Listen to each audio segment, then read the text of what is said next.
তো সেই সাইজ ডুমুরের মতো। আর এই পাশে একটা দেখলাম, দেখো এটা, দেখো এই সাইজেই পেকে গেছে। পাশে একটা আছে, এটা আজকে তুলে নেব। এই দেখো,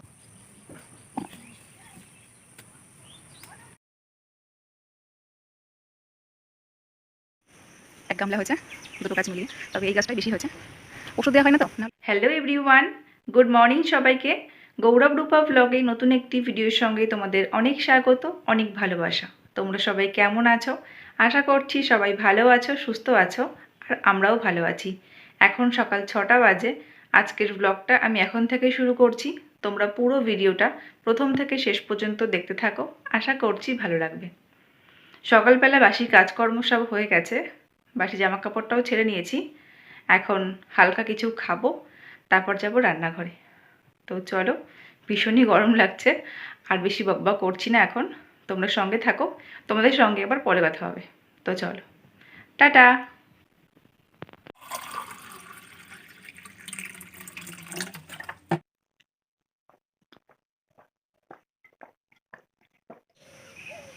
কোনটা কাটবা মা? কোনটা কাটার মতো? আমি বুঝি না, তুমি বলো। আরে পাগলা, যেটা খাবি হানে একেবারে অতিরিক্ত বড় তাদের দরকার নাই। না না, বেশি বড় তো শেষ করতে পারবো না, কেননা ওরা হানে পাকা ধরবে। হ্যাঁ, আর বেশি দিন ইঁচড় খাওয়া যাবে না, কারণ কাঁঠাল খাওয়া শুরু করে দিয়েছি যখন আমরা, ইঁচড় বেশি দিন খাওয়া যাবে না। ওপরে একটা বোকা লাগা ছিল, কিন্তু এটা অনেক বড়, ওটা শেষ করতে পারবো না আমরা। একটা ছোটোর মধ্যে দেখতে হবে। তোর মধ্যে দেখোটা নিয়ে আর বেশি ছোটোগুলো কচি, জানো? এগুলো কষি তো। হ্যাঁ, ওগুলো পরে হয়েছে।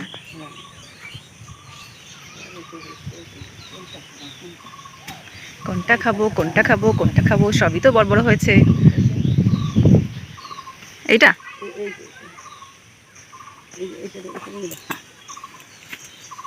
কাটো, কাটো, নাহলে সবই বড় বড়।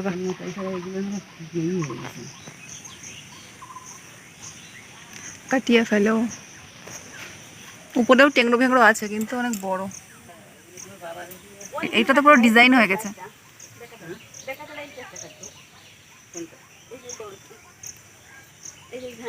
ওটাও তো বেশ বড়। ওমা, উপরে দেখো, ওর উপর ডিজাইন হয়েছে। বাবা আগের দিন যেমন একটা পাকাটা কাটলো না, মাঝখানে শোর মতো দুই পাশে ফল হয়েছে এরকম। কলসি। কাটো কাটো, যেটা কাটবো কাটো, যেটা আমরা খেয়ে শেষ করতে পারি।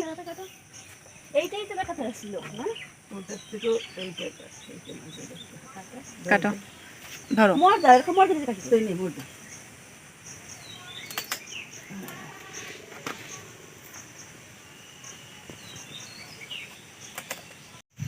উচ্ছে তো সেই সাইজ, ডুমুরের মতো।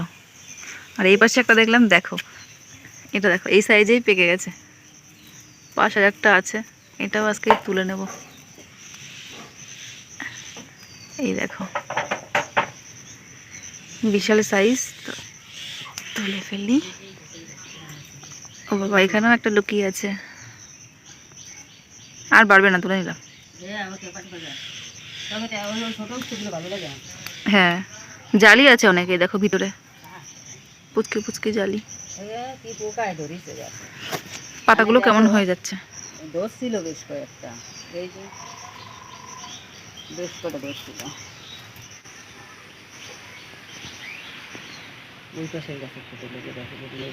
এখানেও আরো আছে, তখন দেখলাম।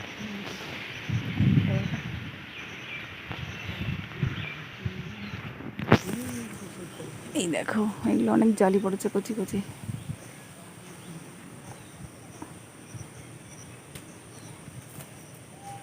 ওইগুলো মনে চাই একটু বড় হবে। এই পাশটায় এসে দেখি একটা ভেন্ডিও হয়েছে। আগেও দুটো ভেন্ডি তুলেছি এই গাছ থেকে। দেখো বন্ধুরা, যে উচ্ছে গাছটায় মাচা করে দেওয়া হয়েছিল, কত সুন্দর উচ্ছে ধরেছে, প্রচুর ধরেছে দেখো, প্রচুর। আর একটু আগে যে গাছটার উচ্ছে তুললাম, ওটার সাইজটা খুবই ছোট, কিন্তু এটা মিডিয়াম সাইজ, খুব বড়ও না আর খুব ছোটও না, বেশ ভালো। তবে যদি ঠিকঠাক সার ওষুধ দেওয়া হতো, আরও বেশি ফলন হতো। ওষুধ দেওয়াও হয় না, সারও দেওয়া হয় না, কিছুই দেওয়া হয় না, তবুও ভালোই ধরেছে। দেখো, দুটো একটা জালিও রয়েছে, সেগুলো কয়েকদিন পর তোলা যাবে। আবার দুটো একটা পেকেও গেছে। প্রতিদিন ঘুম থেকে উঠে ফ্রেশ হয়ে চলে আসি সবজি বাগানে। রান্না করার আগেই দেখে নিই যে আজকে কী কী সবজি তোলার মতো আছে, তারপর ডিসাইড করি যে কী কী রান্না হবে। তো আজকে অনেকগুলোই উচ্ছে হবে। ওপাশের গাছটাতেও 7-8টা হয়েছে, আর এই গাছে তো বেশ অনেকগুলোই হবে। বন্ধুরা এই দেখো, এক গামলা হয়েছে দুটো গাছ মিলিয়ে, তবে এই গাছটাই বেশি হয়েছে। ওষুধ দেওয়া হয় না তো, নাহলে আরও হতো। এগুলো কিন্তু এক ফোঁটাও সার ওষুধ কিচ্ছু দেওয়া না, দেখেছ? অনেকগুলো কিন্তু হয়েছে।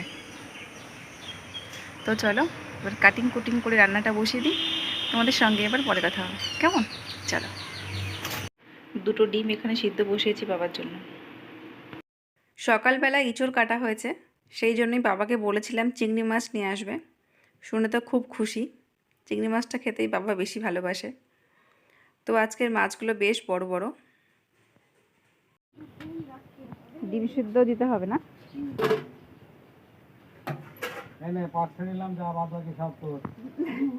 কাকে বললে তুমি এটা? আচ্ছা, মানে কম হয়েছে না? হ্যাঁ রে মা, তাও হয়ে যাবে তোদের। হ্যাঁ, তোদের 4 জনে হয়ে যাবে, 4 জন না 5 জন খায়। গুনো দেখা তো কজন। মানুষ তো আছে অনেকেই। বাবা, বাবা, ডিম সিদ্ধ হয়ে গেছে, গরম গরম খেয়ে নাও। ডিম সিদ্ধ হয়ে গেছে, গরম গরম খাও। এইখানে রাখলাম। কি পাখি, খিদে লেগেছে? দাঁড়াও, বিস্কুট দিচ্ছি। চল বাইরে চল। মানে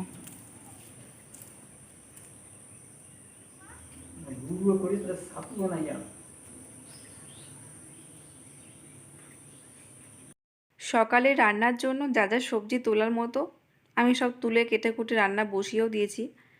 তারপর বাবা বলছে যে ডাঁটা দিয়ে ডাল খাবে, তার জন্যই চলে এসেছি ডাঁটা নিতে। দেখো ডাঁটাগুলো কিন্তু বেশ ভালোই মোটা মোটা হয়েছে। আগেও একদিন খেয়েছিলাম আমরা, এখনও ভালো মিষ্টি হয়নি।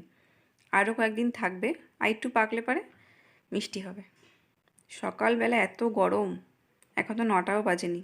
দেখো ঘেমে পুরো স্নান হয়ে গেছি আমি। এদিকে ইঁচড়ও কাটা হচ্ছে। ইঁচড়ে ফল হয়ে গেলে না কাটতে অনেক সময় লেগে যায়। এখানে উচ্ছেগুলো কেটে নিয়েছি ভাজার জন্য, মাছগুলো বেছে লবণ হলুদ মাখিয়ে নিয়েছি। তো চলো বন্ধুরা এবার রান্নাটা বসিয়ে দিই। রান্না বান্না হয়ে যাওয়ার পর আমি আমার জন্য ভাত বেড়ে নিয়েছি। রয়েছে উচ্ছে ভাজা, এখানে আছে ডাঁটা দিয়ে মুসুরির ডাল, আর এখানে রয়েছে ইঁচড় চিংড়ি। তো চলো খাওয়া দাওয়াটা করে নিই, তোমাদের সঙ্গে আবার পরে কথা হবে। বন্ধুরা বলো তো এগুলো কি? এগুলো হচ্ছে রজনীগন্ধার গের, মানে বীজ। বেশ কয়েকদিন নিয়ে এসেছিলাম, লাগানোই হচ্ছে না, কলও বেরিয়ে গেছে। আজ লাগাই কাল লাগাই করে লাগানোই হয়নি। তো এখন তো বৃষ্টি হচ্ছে মাঝে মাঝেই, এখনই লাগিয়ে দেব। এই পাশটাই লাগাবো, ওই গাঁদা ফুল গাছের সাইড দিয়ে। গাঁদা ফুল তো আর বেশি দিন হবে না, তো এখানেই লাগাবো। আর এই ফুলটা হতে একটু টাইম লাগে। এবার যেহেতু কল বেরিয়ে গেছে, চারা বেরোতে বেশি দিন সময় লাগবে না, তবে স্টিক বেরোতে অনেকটাই সময় লাগে। রাস্তার পাশেই লাগাচ্ছি, কারণ ওই পাশে জায়গা আছে, কিন্তু যেহেতু এই সমস্ত ফুলের খুব সুন্দর গন্ধ, গন্ধের জন্য না সাপ আসে, তার জন্য ভয় লাগছে। ও পাশে লাগাবো না, রাস্তার এই সাইডটাই লাগাচ্ছি। কিন্তু আবার এটাও ভাবছি, যখন স্টিক বেরোবে তখন কি এগুলো থাকবে? দিনের বেলা না হয় লক্ষ্য করলাম, কিন্তু সন্ধ্যার পর তো আর লক্ষ্য করা যাবে না। যেহেতু সুন্দর গন্ধ বেরোয়, ধরো কেউ স্টিক ভেঙে নিয়ে গিয়ে ঘরের মধ্যে রেখে দিল, তখন তো কিছু করতে পারো না না। তো চলো যা হয় হবে, লাগানো তো হোক, আগে ফুল ধরুক, তারপর দেখা যাবে। এভাবেই ফুল ফল সবজিতে বাগানটা পুরো সাজিয়ে তুলব। যখন শীতকাল আসবে তখন আরও বেশি সুন্দর লাগবে, কারণ শীতের ফুলগুলো লাগানো যাবে, গোলাপ ডালিয়া। তো বাগানটা ইচ্ছা আছে খুব সুন্দর করে সাজাবো। ফুল আমি ভীষণ ভালোবাসি। কোথাও যাচ্ছি, ধরো সেখানে একটা ফুলের দোকান আছে, আমি ওখানে দাঁড়িয়ে পড়ি, এত ভালো লাগে। তো গল্প করতে করতে আমার রজনীগন্ধার গেরগুলো লাগানো হয়ে গেছে। এই দেখো, এবার একটু জল দিয়ে দেব। আমাদের ওই বাড়িতে চাষ করা হয় রজনীগন্ধার, মানে আমার বাবা চাষ করে। টাইম লাগবে একটু চারাটা বেরোতে, অন্তত চারা বড় বড় হতে 1 মাস মতো টাইম লাগবে। দেখো কি সুন্দর হাওয়া দিচ্ছে, বাগানটা কি অসাধারণ লাগছে। দেখো এতগুলো বীজ বেঁচে গেল, তো এখন থাকুক, পরে জায়গা দেখে লাগিয়ে দেব। কাল একটু দই পেতে রেখেছিলাম, ফ্রিজ থেকে বার করলাম এইমাত্র। দেখো দইটা কত সুন্দর বসেছে। যেহেতু আমাদের বাছুর বড় হয়ে গেছে, এখন দুধ কম হয়, কিন্তু দুধটা ভীষণ ঘন, টক দই হলেও ভীষণ টেস্টি, পুরো মুখে জড়িয়ে যায়। তো এখন এটাই খাবো। আর রাতে হয়েছে রুটি, দুপুরে তরকারি ছিল, ওটা দিয়ে এখন হয়ে যাবে। তো চলো আজকের ভিডিওটা এখানেই শেষ করছি। ভিডিওটা কেমন লাগলো অবশ্যই কমেন্টে জানিও। তোমাদের সঙ্গে দেখা হবে নতুন কোনো ভিডিও নিয়ে, ততক্ষণ তোমার সবাই ভালো থেকো, টাটা।